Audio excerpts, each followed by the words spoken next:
नमस्कार दोस्तों, आज आपके समक्ष फिर एक मैं ऐसी महत्वपूर्ण कहानी लेके आया हूँ। कहानी सुनोगे, समझोगे तो बदलाव ज़रूर आएगा। ये कहानी बदलाव के ही लिए है। बहुत समय पहले की बात है। एक महान ज्ञानी पंडित हिमालय की पहाड़ियों में रहा करते थे। लोगों के बीच रहकर वो थक चुके थे। अब वो ईश्वर भक्ति करते हुए एक सादा जीवन व्यतीत करना चाहते थे। लेकिन उनकी प्रसिद्धि इतनी हो गई थी कि लोग उनसे मिलने के लिए दुर्गम पहाड़ियाँ, सकरे रास्ते, नदी, झरनों को पार करके भी उनसे मिलना चाहते थे। उनका मानना था कि यह विद्वान भी हर समस्या का समाधान कर सकता है। इस बार भी कुछ लोग ढूंढते हुए उनकी कुटिया तक आ पहुँचे। पंडित जी ने उन्हें इंतज़ार करने के लिए कहा। 3 दिन बीत गए।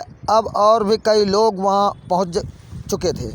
जब लोगों के लिए जगह कम पड़ने लगी तब पंडित जी बोले, आज मैं आप सभी के प्रश्नों का उत्तर दूंगा और आपकी सारी हर तरह की समस्याओं को हल कर दूंगा। ये मेरा वादा है।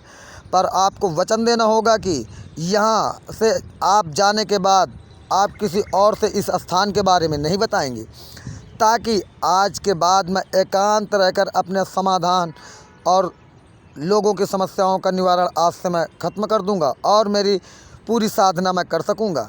चलिए, आपको अपनी समस्या बताइए।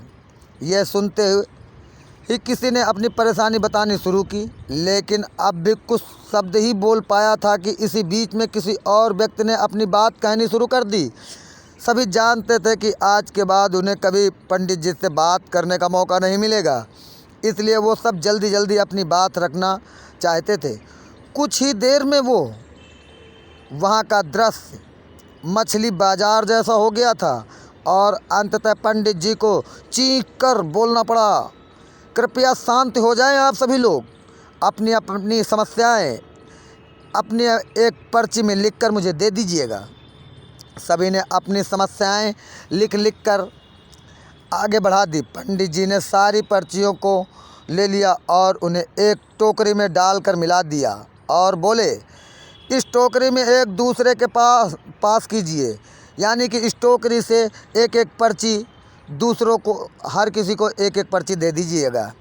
इस हर व्यक्ति पर्ची उठाएगा और उसे पढ़ेगा। उसके बाद उसे निर्णय लेना होगा कि क्या वो अपनी समस्याओं को इन समस्याओं से बदलना चाहते हैं।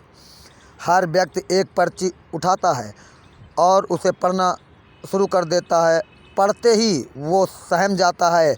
एक एक करके सभी ने पर्चियाँ देख ली, पर कोई भी अपनी समस्या के बदले किसी और की समस्या लेने को तैयार नहीं हुआ। सबका यही सोचना था कि उसकी समस्या चाहे कितनी भी बड़ी हो ना हो, बाकी लोगों की समस्याएं जितनी गंभीर नहीं हैं। 2 घंटे बाद सभी अपनी अपनी पर्ची हाथ में लेके लौटने लगे। वो खुश थे। उनकी समस्या उतनी बड़ी नहीं थी जितनी वो सोचते थे। फ्रेंड, ऐसा होगा कि लाइफ में एक भी प्रॉब्लम ना हो। हम सभी के जीवन में समस्याएं हैं। कोई अपने हेल्थ से परेशान है तो कोई अपने लक ऑफ वेल्थ से। हमें इस बात को एक्सेप्ट या ग्रहण करना होगा कि लाइफ है तो छोटी बड़ी समस्याएं आती रहेंगी। ऐसे में दुखी होकर उसी के बारे में सोचने से अच्छा है कि हम अपना ध्यान उसके निवारण में लगाएं और उसका कोई सलूशन ही ना हो तो अन्य प्रोडक्टिव चीज़ों पर फोकस करें। हमें लगता है कि सबसे बड़ी समस्या हमारी ही है, पर यकीन कीजिए इस दुनिया में लोगों के पास इतनी बड़ी बड़ी प्रॉब्लम, इतनी बड़ी बड़ी समस्याएं हैं कि हमारी तो उनके सामने कुछ भी नहीं है। इसलिए ईश्वर ने जो भी दिया है उसके लिए थैंकफुल रहिए और एक खुशहाल जीवन जीने का प्रयास करिए। तो दोस्तों, मेरी कहानी यहीं समाप्त होती है। इस कहानी से सीखने को ये मिला है कि समस्या, आपकी समस्या है वो दूसरे की समस्या से बदला नहीं जा सकता है। आपका जीवन है तो समस्याएं आती रहेंगी, जाती रहेंगी। हर आदमी की अपनी एक समस्या है, तो समस्याओं से हल करने के लिए आपको ये सोचना है कि हल करने का ज़रिया पैसा होता है, अर्निंग सोर्स। आप उस अर्निंग सोर्स को बढ़ाने की कोशिश करेंगे, प्रॉब्लम किसी भी तरह की समस्या हो वो हल की जा सकती है।